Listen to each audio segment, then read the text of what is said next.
Morning, goeiemorgen, Sanibona.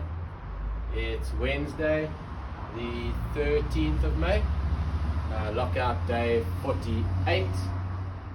We're approaching that 50 fast, and we've got a 30-minute AMRAP, so as many rounds or reps as possible in 30 minutes. Your rep scheme just goes 2, 4, 6, 8, 10, 12. Just keep adding 2 reps every time all the way. Once you get to 18, obviously keep going, okay, until your time runs out. If 30 minutes is too long, bring it down to 20 minutes, depending on how much time you have to train. So we've got renegade rows. It's up to you whether you add the push-up in or not. We've got hang squat cleans. We have the in and outs, either with bent knees or straight legs. Your choice whether you add the push-up in. And then we have box jumps, or squat jumps, or broad jumps. So any of those. So let's get to it. Renegade rows. So if you have your dumbbells and or kettlebells, if you've got both, you can do it, remember, on both.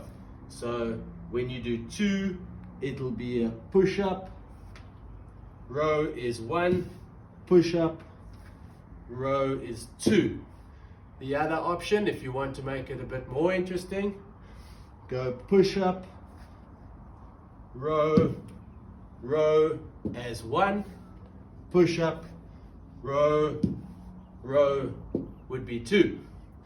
If you want to leave the push-up out, then just go 1 row, 2 row, and that would be your 2. If you only have one implement, you just row on the one, switch hands, row on the other, would be 2. If you only have a bar with a bumper, then take the bumper off the one side, pad it somehow at the back so you don't destroy your flooring. Find a chair or a step or something that you can lean on. So you want to still keep that push-up position, and you're in that push-up position. Again, if you want to do the push-up, make sure that the bumper plate is straight. Don't fold the bumper plate. So you can still do the push-up and then row, and then switch sides for the alternate arm. If you want to take the push-up out, then same story applies. Literally just row with your bar. So those are your renegade rows.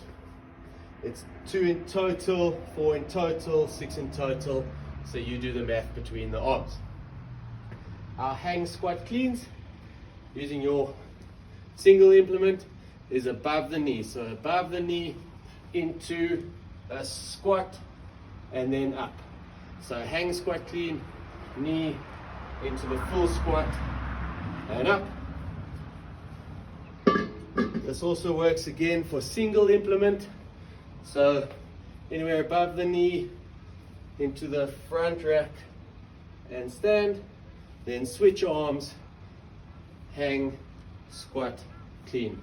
Remember, we are hang cleaning into a front rack. Your front rack is there.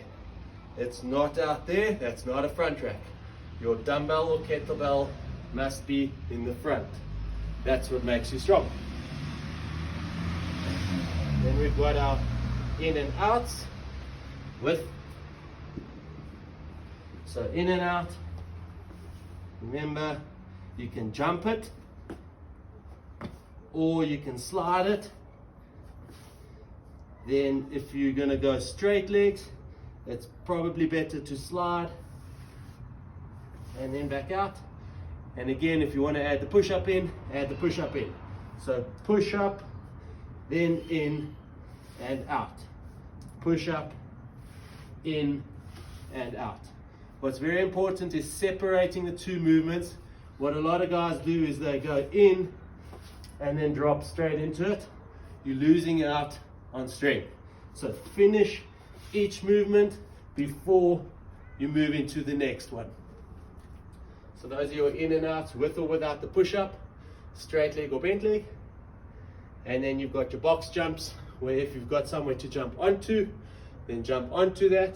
If you don't, then you squat jumps work just as well. You also have your broad jumps. Remember, is a squat jump for distance. So you want to squat, land, and gently soften the landing when you land. Don't just land hard. So again, you'll do 2 of everything, 4 of everything, 6, and work your way as far as you can for 30 minutes. Happy hump day. It's going to be fun. We'll see you tomorrow.